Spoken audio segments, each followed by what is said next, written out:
Welcome to another recording of the Content Marketing Studio. We're back with another season to help you create better content faster. I am your host, Pascal Fintoni, and joining me today to show you ways to build your brand and drive sales for your business using visual marketing is Anne English. And welcome to the Content Marketing Studio. Hello, good morning, Pascal, and thank you. I'm so pleased to have you with us. But let me start with two important questions at this moment in time. Where are you and how are you doing? I'm doing brilliantly, despite everything that's going on in this crazy world around us. I actually am looking at like the positives out of this, and I think possibly being a creative, using our imagination and coming up, finding solutions to all of these madness, crazy problems that we're kind of facing. It's actually been quite positive. I've managed to connect with a lot of people. I say now we're all just a Zoom call away from each other. We're all the same distance. So it's amazing how my business has gone global. I've got some global Right. clients now because of lockdown. Isn't that weird? We're in lockdown and then we go global. So yeah, and I think surrounding myself with positive people, I have around me a team of coaches and inspiring people. So we just get together and explore ideas and come up with creative solutions. Thank you very much. So the reason Anne is with us today is because, of course, we're going to talk about visual communications.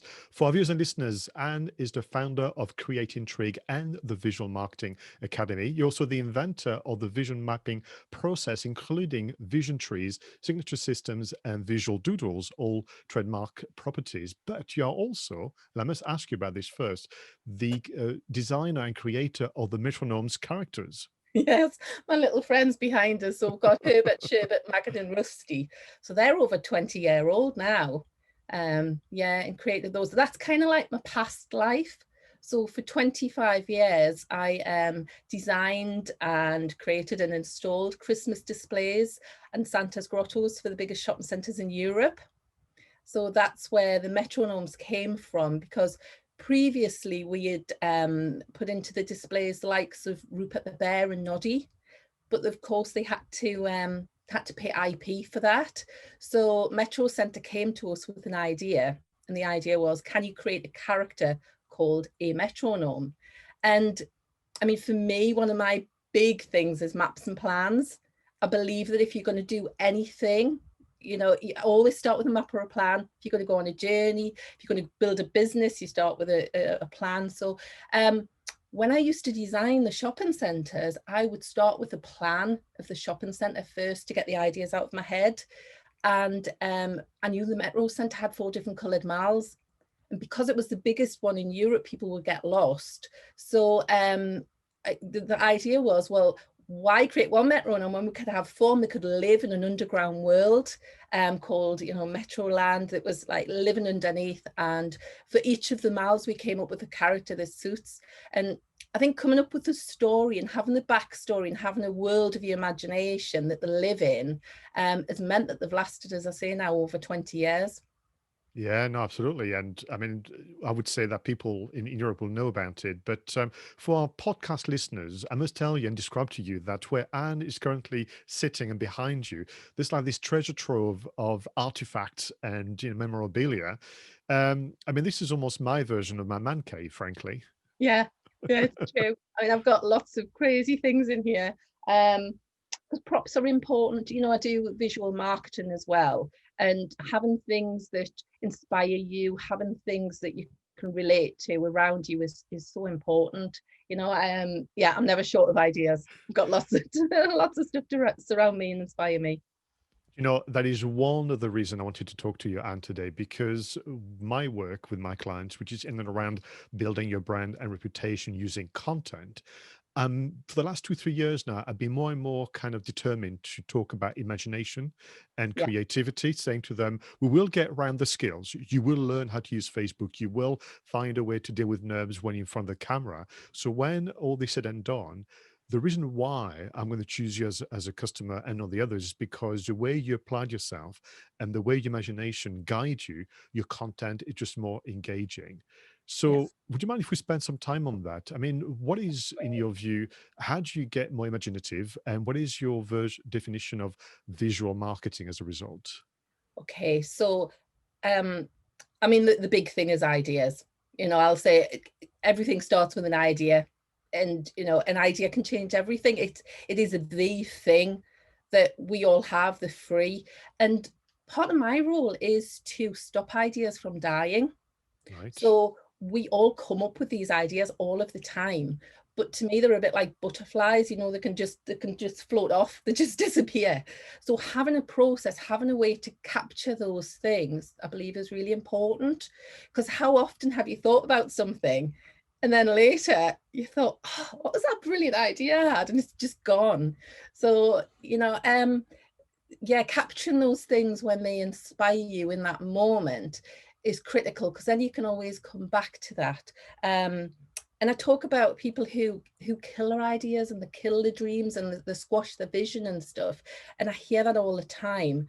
And I believe that, we are all creative. We are all creative. I'll hear some people say, I'm not creative, but of course they are. They just, maybe what they class as creativity is drawing, and they can't draw, but they could probably do something else, So tapping into what that thing is, the big vision that's you, I think is really important. And I've got some kind of clues on that one as well, about kind of like when people go, oh, I'd love to do this, they come up with a brilliant idea, and then they'll use the word but.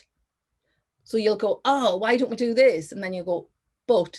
And what you've done is you've just squashed your idea there.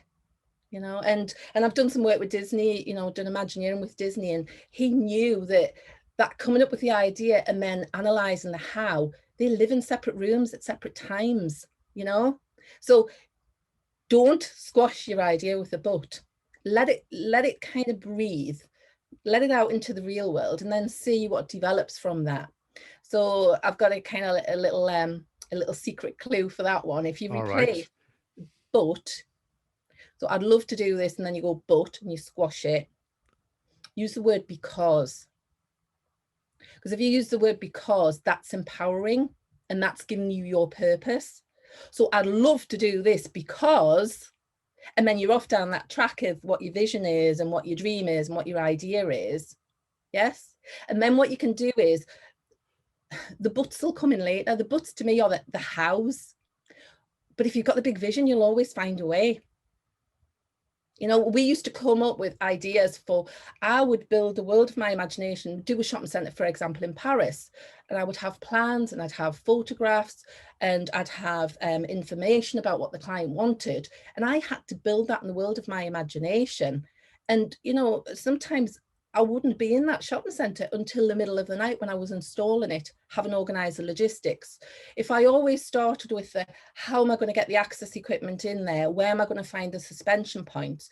We looked at the big vision first, and then we worked back from that. And yes, of course, sometimes things have to change and modify, but starting with the big vision first and the creativity, I think, is key, because it's amazing what you can achieve. Even if you start at the beginning and thinking, there's no way, there's no way I can do this. Because ultimately, using what you just described, you end up with a pretty close version of what you had in mind to begin with. Yeah. What are the usual buts that you hear from customers and the likes? What are the reason people come up with? Well, as I say, one of the big ones is creativity. I'm not creative, or sometimes it is that kind of like they don't know where to focus, they're all over the place. So it's like, well, do I do this? Do I do that? Where do I start? And for me, again, that process of ideas mapping, it's get the ideas out of your head and get it onto paper, because your mind's a place for creating ideas and generating ideas. It's not a place for storing them. So you get them out onto paper, and it's amazing how sometimes you see patterns emerging. You can categorize thoughts. So sometimes you think things are unrelated, but actually when you capture them and you go, well, it's this and it's that, and then you go, do they live together? Is there something bigger? Yeah. So looking at the whole picture of it, and it might look like a tangled mess in your mind, that it's all just this like big ball of wool, but unpicking that and then trying to go, okay, well, that maybe sits that. I talk about ideas as yeah, people believe world of imagination ideas will appear somewhere, but I believe they're firmly grounded. They're the foundations to everything. So you plant your ideas as seeds, and then they're roots to follow down. And you might end up with roadblocks on the way. So somebody might think, oh, I want to do this, and then they end up with the something that stops them from doing that. You've planted those ideas. It could be something that you go back to later. So it might be that it's just not now. Now's not the time for it. So those kind of like the buts that people stop themselves from doing stuff. I think that's the other one as well, that sometimes people are looking for the how, but if you rearrange those words, sometimes it's the who. Who can help me with this? Who do I need to talk to about this? Who inspires me? That kind of thing, instead of like, how am I going to do this? Do you know, I do a lot of that, not in those words. This is so powerful. As you can tell, I'm taking notes because when I talk to my customers about content marketing, this idea of building a brand through content, then they'll say, yes, but I don't know how to use a camera. Yes, but I don't know how to do that. And I say, well, I didn't say you had to do it on your own. And I think now is the time to start to think more as a collective. In your sector, in your particular industry, there's going to be others that you can work and collaborate with on something bigger than you can manage on your own. And I Definitely. think sometimes, and I wonder whether the fact that we have access to laptops and mobile phones has given the false impression that we have to do everything on our own, that we have to be self-sufficient and do everything. But actually, a bit of self-awareness will say to you, I'm actually better at that. I'm not so good at this one, but I may know someone that would love this kind of partnership arrangement. Yeah. And I talk about as well that, I believe everybody's got a superpower, and it's finding your superpower. Okay. Other people have got ones that you can tap into. So, sitting within your superpower. I know when we're all running small businesses, sometimes, yeah, we'll have to do the crazy things and learn all this tech and all that kind of thing. But yeah, partnering with people, finding other people on your team. One of my big questions when I do the vision trees and, what's your big vision? I'll say to them, who's on your team? And Yeah. so often I get people that'll go, well, it's just me. And I'm going, it's not just you. Tell me who else is on your team. Who are your supporters? Who are the cheerleaders? Who thinks you're absolutely brilliant? Who are the people that inspires you? And it doesn't have to be the people sitting in that room. Who are your mentors? Who are the people that you look up to, that you get ideas from and inspiration? And all of a sudden, we've built that huge team around them, and then they go, oh yeah, I'm not alone. I have got these other people surrounding me within that kind of network, all those connections. So yeah, we can do big picture stuff if you get the big vision out there first and then work back from that. It's amazing how the opportunities will present themselves. I think this exercise of reflecting on the network, particularly right now, where we're all going through a version of restrictions, and we've been pretty much working in a form of isolation for several months. It could be, it could be understandable that you've forgotten actually some of those cheerleaders and supporters. So actually to do this exercise, can I go back a few steps? We're going to talk about a few things, but what would be your suggestions in terms of maybe creating a mindset, and even an environment around you to actually come up with more ideas or better ideas than usual, particularly right now where we're kind of sometimes stuck at home? Yeah, well, talking to other people. So sometimes actually having that conversation, as you talk and you get into your flow, and you find yourself, have you ever done that? You find yourself saying things that you think, where did that come from? And it's just because if you're explaining yourself to somebody. So yeah, not sitting alone, um, listening to things. To me, it's interesting because I'm a visual communicator, but audio is really important to me. Right. Okay, so when I do the visual doodles, it's actually active listening. So that's different from hearing's more like passive, and the listening, is active, so that I hear when a speaker's talking and I'm doodling the notes, I hear what they're saying, and then I form a picture in my mind, and then I translate that and get it again onto paper, getting something out of your head and onto paper. So the act potentially sometimes of just doodling, random scribbling and all that kind of thing. And looking for connections. Connections are a big thing for me. So if you go back, there might be clues in some of the things from your childhood. So I've got some books behind me. I've got Winnie the Pooh and I've got Millie Molly Mandy. And it wasn't actually until more recently I realized the connection between those two books. Why did I love those books? And it was because at the beginning there was a map. So there was a map of the village for Millie Molly Mandy and a plan of 100 Acre Wood for Winnie the Pooh. And I would read those stories and then I would follow their journeys on a map. And I was doing my visual doodles and I knew how I'd created them because of course it was me drawing them. But I realized that sometimes when I showed my doodles to other people and I understood the story the speaker was saying, other people couldn't follow my journey. They could if I did the reveal video that showed the drawing as it progressed. But if they saw a static one, they didn't know where the start and the finish was. And I thought, what I need to do is, and I got my Winnie the Pooh book out and I opened it up and there was a dotted line.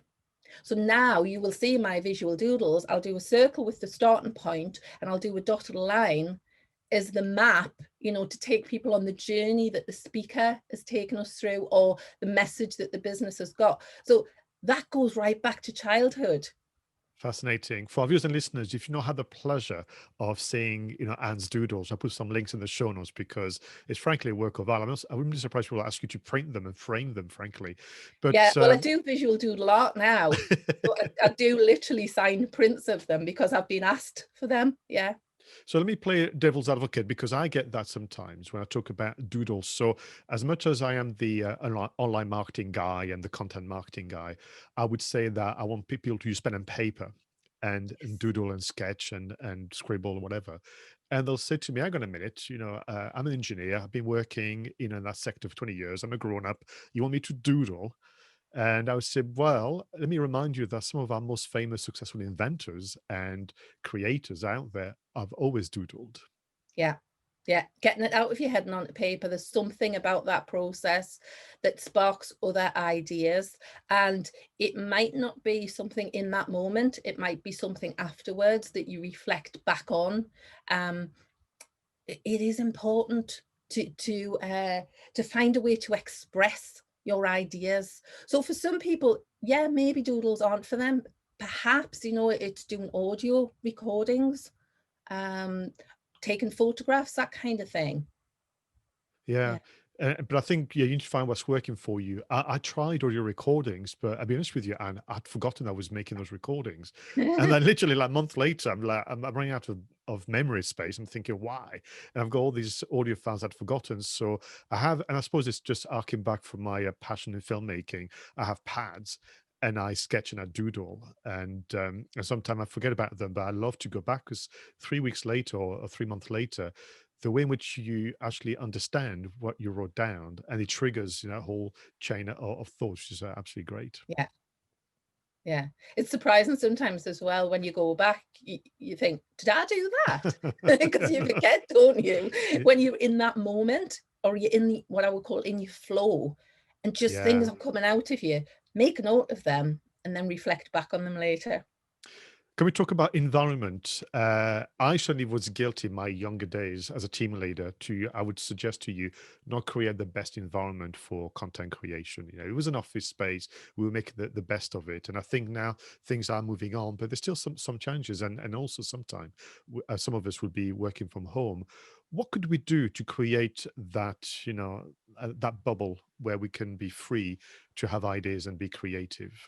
Yeah, I think it's very personal. For some people, they find that they get inspiration potentially, somewhere like the beach or, going for a walk in the forest. So it's very, very personal as to what inspires you and have things that surround you that have meaning.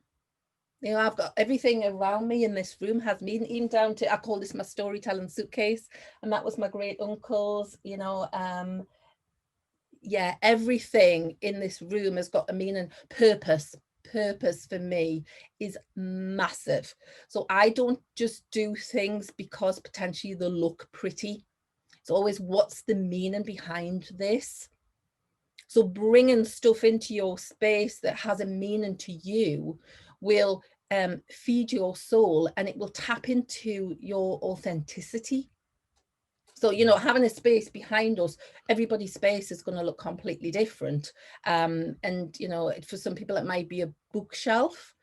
Other people, it might be a collection of objects that they found. Can we go back then, because I'm picking everything you've said earlier, to that superpower? I mean, I'm so excited at the potential that I have one. You do. So tell us more Have you about not it. found it yet? Possibly, perhaps I'm not aware. Well, that's the thing. Often we're not aware of our own superpowers. It's what other people see in us. Right. So I will say, like, unlike superheroes, we don't wear our underpants on the outside. We can't see it. We honestly, most of the time, can't see it. And I didn't necessarily realize what my superpowers were. Again, it's that listening thing, the active listening. So, as I say, for 25 years, when I did the Christmas displays, I would come up, take an idea out of somebody else's head, visualize that, start with a mind map, with a plan of what it could look like, build that vision up, and then deliver it. So when I ended up becoming redundant and working for other people, I would ask them, they would come to me with a problem, you know, can you create the copy for my website? Can you create as a display? Can you create as an exhibition stand? And I'd always go back to what's the purpose, you know? And it might be an exhibition stand because I want to sell a book. And I'll say, well, if it's just to sell a book, you might be disappointed. So what about the big picture, the big vision? Oh, well, I'd like to be seen as a thought leader. You know, I'd like to make connections. I'd like to build my database. So I would always map that out, first of all, get the stuff out of the head, look at the big picture, and then design a stand based on that. So every time I did that with a client, as I was doing my vision map, they would say, what's that? What are you doing? And I go, oh, it's just the way I think about ideas, how I come up to your solution. The more times I did that, people go, oh, that's amazing. What's that? And I just go, no, it's my process to get to the end result. So I dismissed it. And it's that word just. If you say that word just when somebody says something to you, they've probably hit on a superpower that they recognize in you that you don't recognize in yourself. So for example, Simon Bourne was the first person to frame his vision map. So we talked about his big dream about, you know, with a hand-dyed shoe company, and did his map, and he was the first person to put it on the wall. And I was like, oh, wow. And then working with Michael Owen, he did his vision tree, and he said, it's like a visual business plan. It belongs on the wall, not in the desk. And then with Kate, with the All-in-One company, she said to me, it's like the DNA of my business. So listening to your clients, and sometimes we just shrug things, we just go, oh, it's just, you know, that modesty thing, because it's what we do day in, day out. Actually listening to that. And for me, yeah, words are important. So, and it's a feeling. Sometimes you get that thing that makes you go, somebody says something to you and you go, and then you just kind of move on, but they've hit something that you don't quite understand. And I often say that the things that make you go, are followed by a light bulb moment. So you don't know what that is. So the first time he framed it on the wall, I was like, you framed it? Oh, wow, that's amazing. That's impressive. But why would you do that? And then later, it's like, oh, these do belong on the. So now I tell people, you know, print it off. Do not put it in your desk. Use it as your screensaver. Put it on the wall. Be inspired by it. Look at it every day. This is your vision. This is your ideas. Because if it belongs in the desk, it's again, those ideas have floated off and died. So I've got an interesting story about that with visual doodles. Right. If you've got time to talk about that. We do, yes, please. Okay, so visual doodles wasn't necessarily meant to be a product. That was born this year. Okay. Right. So it was planted, God, the seeds of that were planted years ago. At the end of last year, I did a big 2020 vision thing, and I've got my book here. Well, you can see it, but I was mapping out, you know, what my vision was going to be. I put down 50 ideas of just getting stuff out my head and onto paper, right? Mm. Unbelievable how many of these I've achieved. I could get quite emotional about this, because even though lockdown happened, these things are happening, and that's the power sometimes of getting the stuff out of your head. So putting stuff on paper, and of course people would see stuff like that and go, that's amazing, and I'd go, oh, it's just rubbish, it's just doodles. So I went to a talk earlier on this year, and I did a doodle using my iPad, captured it. I have captured talks before, but I've always used like a mind mapping program and done it like that, kind of typed it in. But this was more freehand notes. And afterwards, the speaker said to us, are you going to put that out on social media? And I was like, why? She said, because you need to. And then there was a group of creatives in the room whose opinion I do honor and cherish. So they were like, are you going to put that out there? And I was like, you know, I'm a visual communicator. It's rubbish. It's just my doodles, my sketches, my notes. It's not for other people's consumptions. It's the way I remember ideas. And they were like, but that's amazing. Put it out there. So I've done some work through Brené Brown, Dare to Lead. I'm now, you know, I did some training with that. So she talks about vulnerability. And I thought, right, okay, I'll be very vulnerable here and put it out there. I've got people that I believe are on my team saying to me, it's okay, we've got your back, kind of thing. So I put it out there. I pressed that send button and I was so worried. But the response was amazing.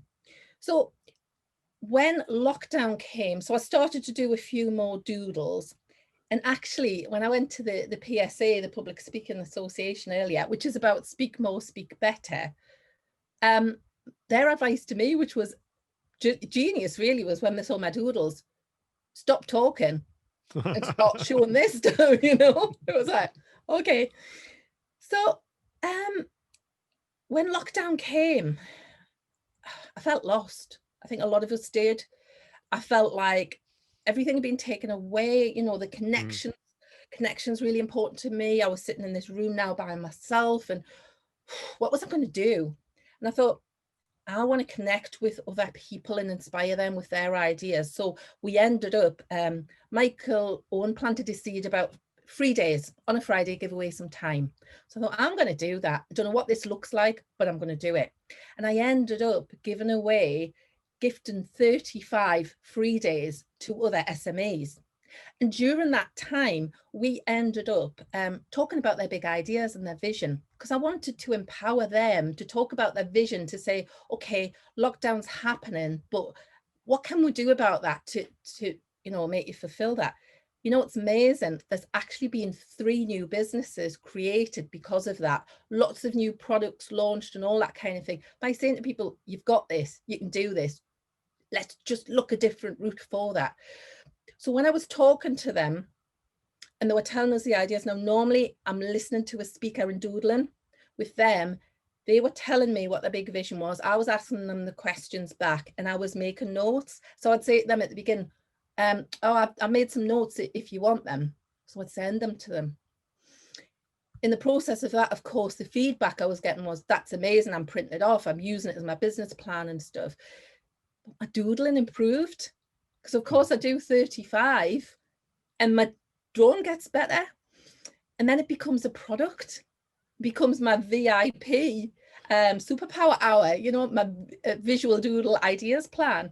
So that evolves. And I looked back and I was like, when people are saying it's brilliant, why am I saying it's rubbish? And I realized that actually, when I used to have a studio and I used to come up with the ideas, I would have some amazing illustrators in that studio. So yes, I would sketch an idea, so it would come out of my head and onto paper, and I would translate that thought, and then it would go into the studio and they would illustrate an amazing picture of it for the client. And this is where I can get quite emotional about it, because my drawing would end up in the bin. It would literally be crumpled up and put in the bin. But when I think back, it had served its purpose. The purpose was getting an idea out of your head and onto paper. Now, yeah, I'm getting emotional. And I've got a friend who's a coach, Sarah Seed.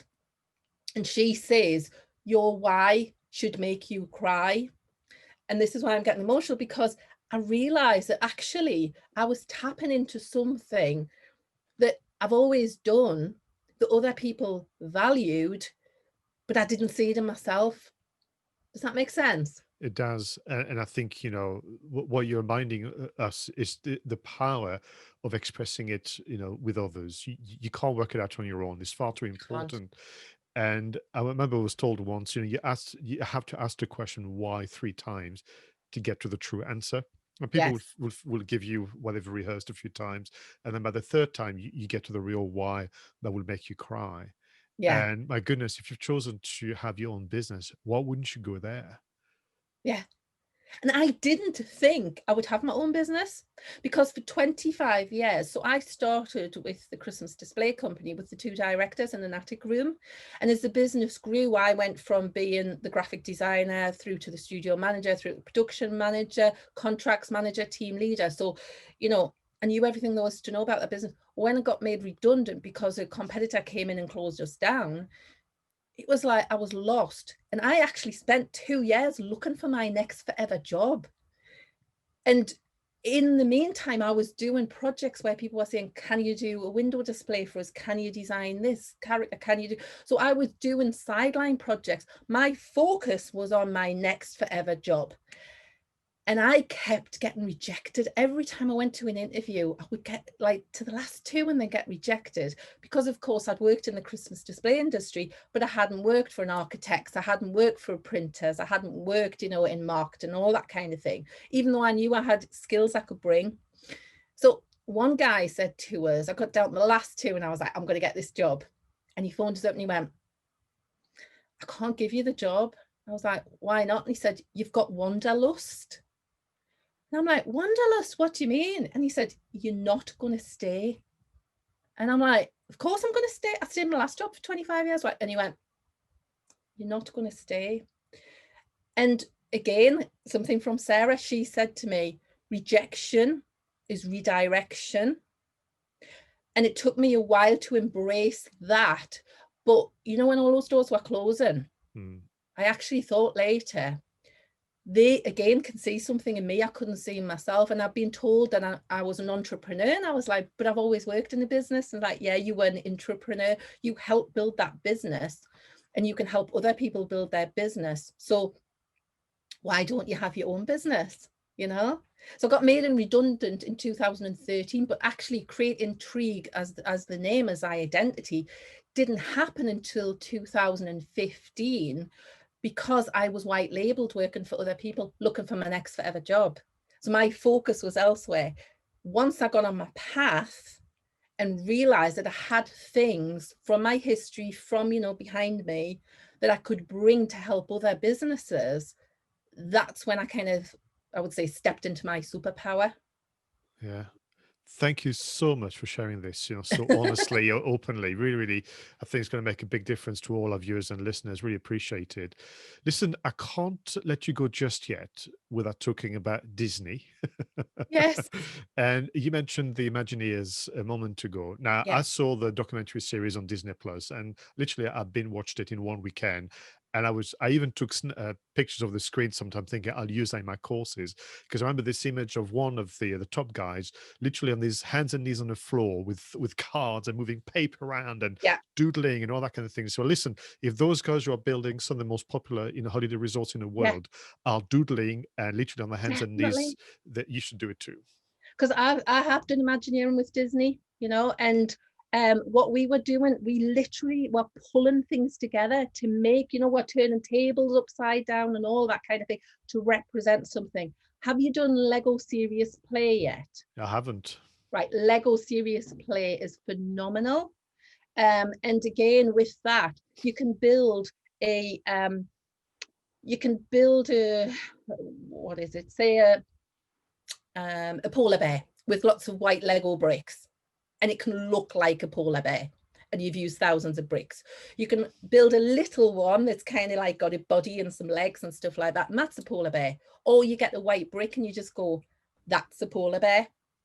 And what you're doing is you're representing something with something else. And what Lego does is it gives you that restriction. You're allowed to tell a story through it and bring ideas together. But what you're not doing is sometimes if you were to have Play-Doh, you spend too much time modeling it instead of the storytelling and the ideas behind it. So Lego Serious Play is fascinating. It's another process of getting the ideas out of your head and onto paper. Shall I show you something crazy that Please. I've Yeah, got? yeah, yeah. So this for me, I'll switch the lights on because it acts it's much better when the lights are on. Lights are on and there's nobody home. Let me find the switch. Right. So this is my ideas hat. So for podcast listeners, I'm watching Anne currently, who is wearing a Sith on her head with a series of I can't tell what it is. Is it, are they flashing Yeah, lights? Christmas it's lights? got lights and batteries and all sorts. So it's a sieve, yeah. I mean, I just came up with this idea. I think it's something from Ghostbusters, actually. But it was like to visually kind of communicate what I do. And it's all about ideas. It's about that intangible stuff. It's the stuff that lives up in the world of imagination. And I've got two of these. I've got one of these for me, and there's one behind us for my clients. And, you know, sometimes we just do a fun photo shoot. But the idea is about getting stuff, that intangible stuff that exists in the world of your imagination, and having a process, having a method, having a way of whatever works for you of capturing those ideas so you can reflect on them, because often the gold is buried within your ideas. Yeah. Digging through that and finding. So there's two ways I would like people to take that away. If you're a team leader, Yeah. find a way to support your team members, Oh, the for content sure. creators, and allow that space, both kind of physical and mental. Um, and if you are the content creator, find a way to communicate with others that this is how you prefer to work. Yeah, because I mean, you know, I didn't do this all by myself. So the metronomes, yes, kind of invented the metronomes, but I had a team where we all, you know, everybody got together and we threw ideas around, and sometimes as well going crazy, going big picture stuff and then pulling it back. But if you start with the constraints, you know, let go of the constraints first, come up with the big ideas, and then work out how to do them. And it's amazing how often you will find a way that you would never have imagined in the beginning. And that's why the Imagineers, Disney have Imagineers who are the combination of the designers, the creatives, and the engineers, the people that make it happen. But they don't live in the same room. They will not work through an idea and you know judge whether it's suitable. They will explore the idea first and then work out the how later. So the why is more important, you know, that passion and stuff first, and then the how will come. Don't worry about the how, it will happen. No, thank you very much. Listen, unfortunately, our time together is nearly coming to an end, and there's so Yeah. much more I want to ask you, but Mhm. we can't sadly. But before you go, I would like to take part in a fun quiz, if you don't mind. Okay, yeah. Something that I prepared for you. Let's see if your imagination is going to be, helping you. So, if you could have a Zoom call with a famous person, perhaps from the world of science, business, or entertainment, who would you have the Zoom call with? Ooh, that would be interesting, wouldn't it? Gosh, there's so many. It's all of the kind of the thought leaders. It's the people that come up with this stuff. I mean, one of them, I suppose, is Disney. You know, he's a big guy that just took, can you imagine from drawing a little mouse, that world that he's created, and then it's a world that we can all live in now, isn't it? So yeah, I suppose Walt Disney would be interesting to yeah, like he says, it all started with a mouse, and look Yeah. what that evolved into. And that again, it's taking an idea and making it real. Thank you very much. So, if you could have your own online concert, private concert perhaps through Facebook Live, who would be the band or the artist playing for you and the family? Oh, I must admit, I'm quite a Take That fan. I Well, that's am. fine. That's absolutely So fine. yeah, it would probably be Take That. Yeah, Gary Excellent. Barlow, you know, Of that group. course. Yeah, bring them Well, back. we'll send messages out there. We'll see what happens. Well, since you have the pleasure of watching, take that. Why don't we order some food? So, what food would you order for you and the family? Food. Oh, well, can't really go wrong with pizza, can you? Yeah, excellent. Any particular toppings or flavors? Yeah, so I would say pizza, because everybody can get a slice, but you can make it individual as well, so it brings everybody together. I'm vegetarian, so my Right. topping would be vegetarian, but you know, each to their own, and you can personalize it to yourself, can't you? But you can't have anchovies because somehow the flavors and the smell goes all over the pizza. That would have to be at the other half, yes. It would Mm. have to be. I'd have to have mine segmented off, but Yeah, I'd have to it's have a, fine, you know, sharing's fine. It's a good thing. I would have to have a full, a complete fencing system because I always think that no matter how you try, you always end up with the Yeah, anchovies taste on a on your line of mushrooms. Yeah, absolutely. If you could have your own radio show, what would you talk about and who would be your co-host? Oh, well, it's got to be about ideas. You know, everything starts with an idea. Who would be my co-host to talk about ideas? Oh, Pascal, do you want to join me? Oh, You I'd seem love to. pretty good at asking questions and knowing what to ask next. So Thank you. yeah, So long yeah, as we we could can do it talk together, about, couldn't we? well, so long as we can talk about Disney even more, then I'm happy. Yeah, I think you'd be a pretty good co-host. Yeah. Well, that's very kind. Now, last question for you. When all this is behind us and we can travel more freely, where would you like to go, you and the family? Um, I haven't been to Singapore yet. I'm quite fascinated with Singapore, um, because again, they've built some pretty imaginative stuff out there, haven't they? So that'd be interesting. I do obviously go to Disney quite often. Thankfully, we fitted a trip in before lockdown. But yeah, Singapore looks fascinating. Things that inspire my imagination. It's nice to be in the natural world, but it's also wonderful to see what people can create, you know, when people come together. Yeah, absolutely. And there's also a big expo happening out in Dubai. It was put on hold, but a world expo, and I think that's going to be fascinating too.